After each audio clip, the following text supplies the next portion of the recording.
Good morning. This is Connie, and I thought I'd just tell you a story that happened to me and my kids. I had three kids, so this was probably 87 or 88, 1988 or 1987, because I still had a baby because she was born in 86. Anyway, we were on our way to church, and we were going to church, way out of the way, and it was in downtown Rogers. And in downtown Rogers, there's a lot of four-way stops, or even just two-way stops, but we'll call it a four-way stop. I don't know. But anyway, I mean, I watched for all of those. I don't want to, mess up there. But anyway, so I was probably 20, let's see, 28 maybe at the time. So anyway, then all of a sudden, this guy was knocking on my window, and he was a big guy. He was knocking on my window, and he said, roll down your window, roll down your window.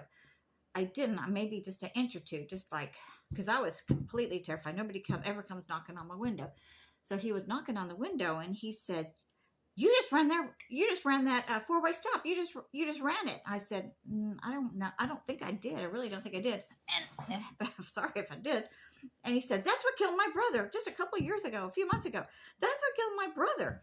It's like, you basically just killed my brother. So it's like, really, I would probably be going 20 to 30 miles an hour. I don't think there's any way I could have killed his brother.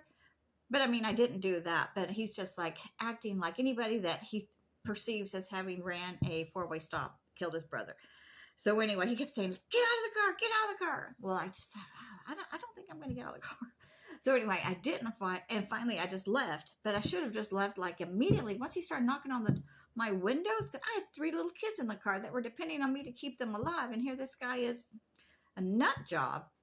Anyway, do you have any stories like that just still scare you today? And I went home and I told my husband about it, and we just, talked about calling the police, but we thought, well, he's long gone, so we didn't call the police, but really, we probably should have. Anyway, that's one of the fearful stories of my life. All right, talk to you later. Bye.